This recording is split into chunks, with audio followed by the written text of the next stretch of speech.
है वो गेन करेंगे। तो जवाब कैसे देना है समझ में आ गया। एग्जिस्टिंग पार्टनरों के पॉइंट ऑफ व्यू से जवाब देना है। लॉजिक समझ में आ रहा है। एग्जिस्टिंग पार्टनरों के पॉइंट ऑफ व्यू से जवाब देना है। तो इसमें क्वेश्चन में क्या पूछा है फिलहाल, सेक्रीफाइसिंग रेशियो कब निकाला जाता है बोलो, एडमिशन के टाइम पर। क्योंकि कोई पार्टनर आएगा एडमिशन लेगा तो बचे हुए पार्टनर क्या करेंगे, सेक्रीफाइस करेंगे। जवाब देना आसान हो गया। क्यों मैंने ये लॉजिक क्यों समझाया, क्योंकि बाबू कन्फ्यूज बच्चे हो जाते हैं एग्जाम में कि भाई, क्योंकि पता है गेनिंग रेशियो सेक्रीफाइसिंग रेशियो पिछले चैप्टर में भी पढ़े थे, change in profit sharing ratio में। गेनिंग रेशियो सेक्रीफाइसिंग रेशियो दोनों इस चैप्टर में भी कैलकुलेशन में देखे हो, अगले चैप्टर में भी देखोगे, उसके अगले चैप्टर में भी देखोगे। अब बच्चे जब सारे चैप्टर पढ़ लेते हैं तो कन्फ्यूज हो जाते हैं कि किसमें गेनिंग किसमें सेक्रीफाइसिंग।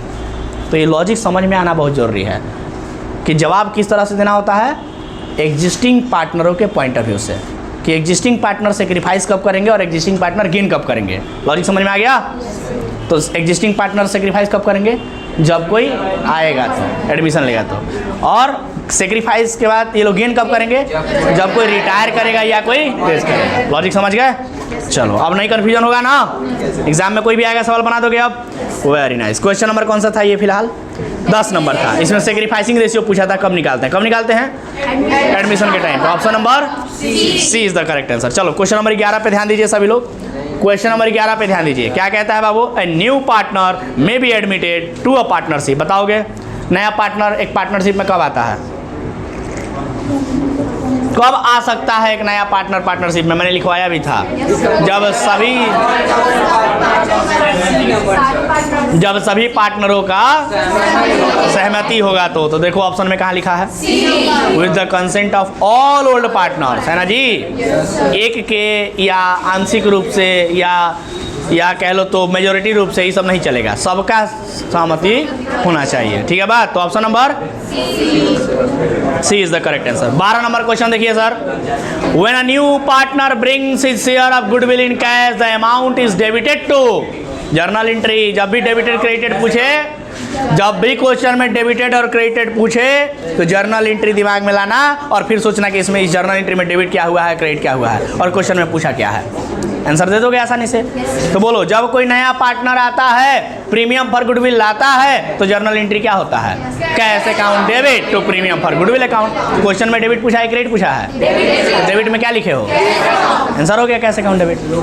लॉजिक समझ में आ गया।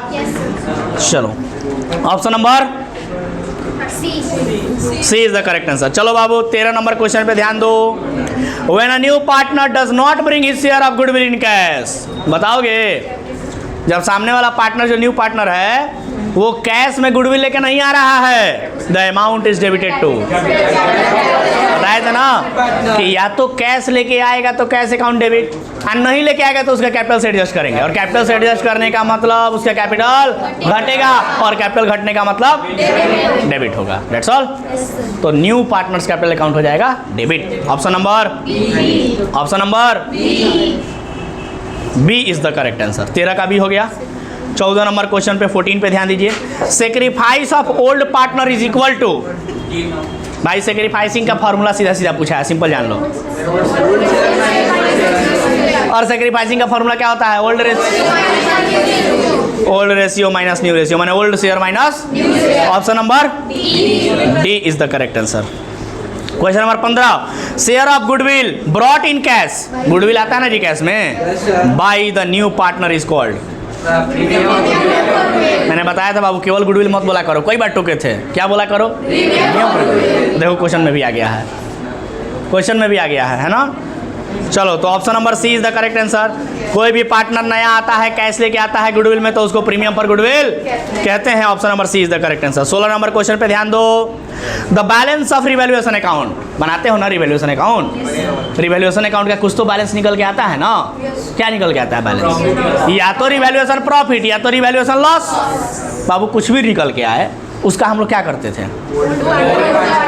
ओल्ड पार्टनरों को ओल्ड रेशियो में बांट देते थे, यही करते थे ना। वही तो सवाल पूछा है कि the balance of revaluation account और देखो profit and loss adjustment account और करके लिखा है ना।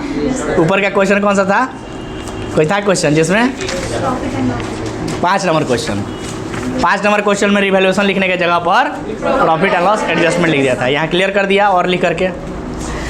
तो कहता है कि बैलेंस ऑफ रिवैल्यूएशन अकाउंट और profit and loss adjustment account is transfer to old partners capital account in their. Old पार्टनरों को ट्रांसफर करते हैं कौन से रेशियो में? ओल्ड प्रॉफिट शेयरिंग रेशियो में। क्वेश्चन नंबर 17, अच्छा 16 का ओल्ड प्रॉफिट शेयरिंग रेशियो था ना, option number A is the correct answer. 17 number question numerical है, आगे बढ़े 18 पे आते हैं सर। कहता है लॉस ऑन रिवैल्यूएशन, जानते हो ना लॉस ऑन रिवैल्यूएशन, बोलो ना। Loss on revaluation eight the time of admission of a new partner is born by. अगर रिवैल्यूएशन में लॉस हो गया तो भरपाया कौन करेगा? आखिर नया पार्टनर करेगा?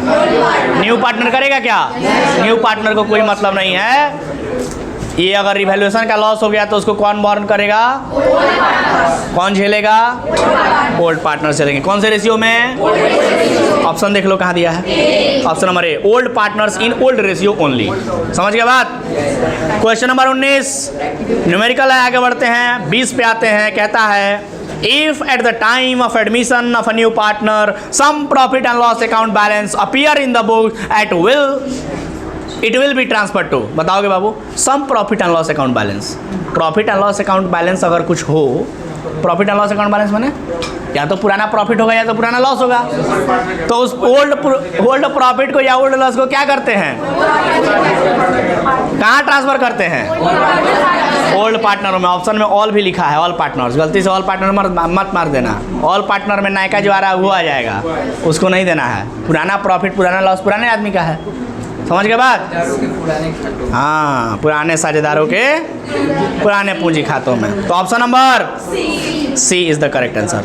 क्वेश्चन नंबर 21 कौन सा स्टेटमेंट सही है? State the true statement. बताइए कौन सा स्टेटमेंट सही है। ऑप्शन नंबर ए पढ़ें, revaluation account is prepared for revaluation of asset and liability on the admission of partner. जब एडमिशन ऑफ पार्टनर होगा तो रिवैल्यूएशन अकाउंट हम लोग बनाएंगे कि नहीं बनाएंगे? Of course. रिवैल्यूएशन अकाउंट कब कब बनेगा? जब रिकॉन्स्टिट्यूशन होगा। तो एडमिशन भी तो रिकॉन्स्टिट्यूशन है, यानी उस समय भी रिवैल्यूएशन बनेगा। लॉजिक समझ के बाद? तो सर ऑप्शन नंबर ए सही दिख रहा है क्या? सही दिख रहा है ना जी?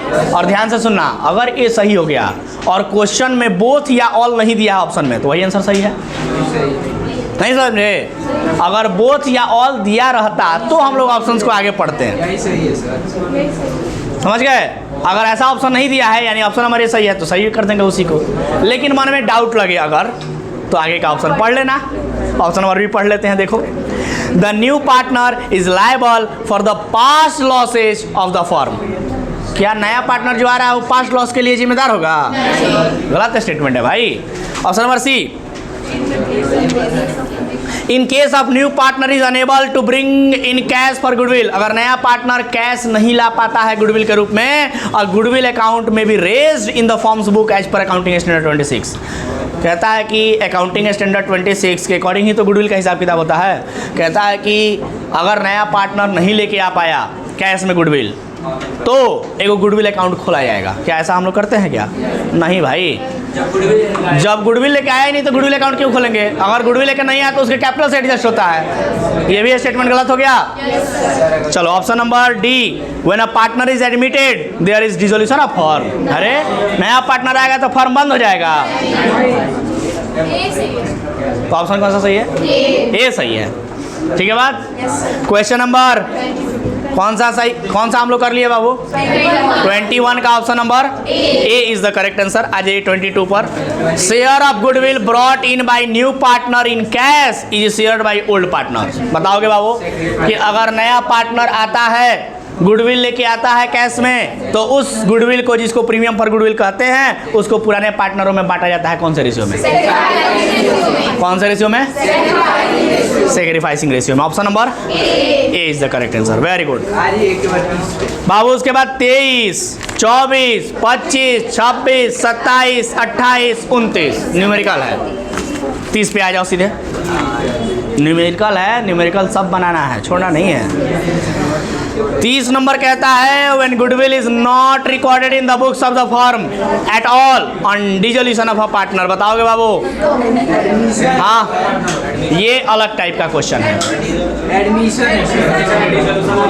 क्वेश्चन नंबर 30 ठीक से पढ़ते हैं, ध्यान से सुनो।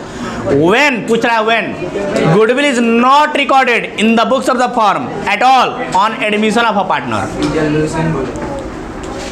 कब गुडविल जो है वो हम लोग रिकॉर्ड नहीं करते हैं बुक्स में, कौन से सिचुएशन में गुडविल को रिकॉर्ड नहीं किया जाएगा या गुडविल का हिसाब नहीं किया जाएगा? सिंपल भाषा में कहे तो गुडविल का हिसाब किताब कब नहीं होगा? Option number A, when goodwill is paid privately, जब गुडविल प्राइवेट में पार्टनरों को दे दिया जाएगा तब गुडविल का कोई हिसाब नहीं होगा। Option number B, when goodwill is brought in cash, ले गुडविल कैश में आ रहा है तब तो होगा ही होगा। Option number C, when goodwill is not brought in cash, इस समय पर क्या गुडविल का हिसाब नहीं होगा? एंट्री में गुडविल नहीं लिखाता है, लेकिन इसका मतलब नहीं कि हिसाब उसका नहीं होता है। भाई अगर कैश में लेके नहीं आया है तो उसके कैपिटल से एडजस्ट होता है ना, ऐसा थोड़ी है कि हिसाब होता ही नहीं है गुडविल का, होता है। हाँ, बस गुडविल अकाउंट वहाँ पर नहीं दिखाते हैं, उसके कैपिटल से गुडविल का अमाउंट एडजस्ट कर देते हैं, ठीक है बात। लेकिन इस समय भी गुडविल का हिसाब होता है। Option number D, when goodwill is not brought in cash, ये तो हो गया। When goodwill is brought in kind, kind के माने अदर देन कैश, जैसे कि एसेट बताए थे ना, मशीन लेके आ गया, फर्नीचर लेके आ गया, तो उस समय भी गुडविल लिखते हैं, है ना। तो सिर्फ एक ही ऑप्शन ऐसा है कि प्राइवेट में अगर, हालांकि ये टॉपिक हम लोग पढ़े नहीं, दिया नहीं था कहीं किसी क्वेश्चन में इस तरह का, लेकिन जान लो, जानकारी के लिए जान लो कि अगर कोई पार्टनर प्राइवेट में माने पर्सनली बिजनेस से हट के अलग पार्टनरों को कहता है कि काम कीजिए, जो भी गुडविल का हिसाब किताब है उसको प्राइवेट में हम लोग समझ लेते हैं, बिजनेस में उसको क्या ही लेके जाना है। ऐसे गुडविल तो चूंकि बिजनेस के बाहर सेटलमेंट हो गया इसलिए उसका हिसाब बिजनेस में नहीं लिखा जाएगा। इसका आंसर इस तरह से देना था कि sir goodwill books of account of the firm में कब नहीं हिसाब होगा, उसका कब नहीं लिखा जाएगा, कब नहीं लिखा जाएगा, जब प्राइवेट में, बोलो ना, जब प्राइवेट में गुडविल एडजस्ट कर लिया जाएगा तब। नहीं, बिजनेस के बाहर प्राइवेट में कर लिया गया ना तो बिजनेस में उसको दिखाई गई नहीं, गुडविल आया ऐसा बोला ही नहीं जाएगा, समझ गए बात, इसलिए रिकॉर्डिंग भी नहीं होगा। चलो बाबू ध्यान दो। और अगर पार्टनर सहमत हो गए, समझो बात को, सारा खेल है कि पार्टनर सेक्रीफाइस कर रहे हैं तो उनको कंपनसेशन चाहिए, ठीक है। अगर कोई पार्टनर कहे कि हमको कंपनसेशन नहीं चाहिए तो क्या दिक्कत है, गुडविल क्यों लाएगा कोई? मान लो ए और बी पहले से पार्टनर हैं, सी को एडमिशन दे रहे हैं, ए अभी कहे कि कोई बात नहीं, हम लोग जो सेक्रीफाइस कर रहे हैं हम लोग को हिस्सा नहीं चाहिए, माने कंपनसेशन नहीं चाहिए, तो गायबे हो गया, टॉपिक ही गायब हो गया गुडविल का। लॉजिक समझ रहे हो? वही चीज़ यहाँ पर उसी लॉजिक के साथ आंसर देना था कि अगर प्राइवेट में समझ लिया गया, प्राइवेट में एडजस्ट कर लिया गया तो फिर वो रिकॉर्डिंग गुडविल का नहीं होगा। क्वेश्चन नंबर 31, ध्यान दो बाबू, क्वेश्चन नंबर 31 कहता है When new partner bring cash for goodwill, the amount is credited to, बताओगे? जब गुडविल लाता है नया पार्टनर कैश में तो क्रेडिट में क्या लिखते हैं? तो एंट्री होता है cash account debit to premium for goodwill account. Option में देखो प्रीमियम फॉर गुडविल क्या होगा? क्रेडिट। ऑप्शन नंबर सी हो गया 31 का सी। 32 न्यूमेरिकल है। 33 देखो, what increase at the time of admission of a new partner, बताओगे बाबू कि जब कोई नया पार्टनर आता है तो क्या बढ़ जाता है? बाबू इसमें तो हम लोग एक एक बात पढ़े थे कि नया पार्टनर आएगा तो पार्टनरों की संख्या बढ़ जाएगी, उसके अलावा कुछ हम लोग पढ़े नहीं थे कि क्या बढ़ेगा, क्या करंट लायबिलिटी बढ़ जाएगा, ऐसा कुछ चीज़ हम लोग को कहीं देखने को मिला था। करंट लायबिलिटी बढ़ेगा ही क्यों, बताओ, लॉजिक बताओ, क्यों बढ़ेगा लायबिलिटी, क्यों बढ़ेगा भाई? फिक्स लायबिलिटी कौन सा बढ़ेगा, कोई आइडिया है कि नया पार्टनर आएगा तो कौन सा करंट लायबिलिटी बढ़ेगा, कौन सा फिक्स लायबिलिटी बढ़ेगा? ऐसा कुछ हम लोगों ने कहीं भी देखा नहीं था। क्या प्रॉफिट शेयरिंग रेशियो बढ़ जाएगा? ऑप्शन में बढ़ने के बारे में पूछा, इंक्रीज पूछा है क्वेश्चन में, तो क्या प्रॉफिट शेयरिंग रेशियो बढ़ जाएगा? नहीं भाई, प्रॉफिट शेयरिंग रेशियो घटता है, बढ़ता नहीं है।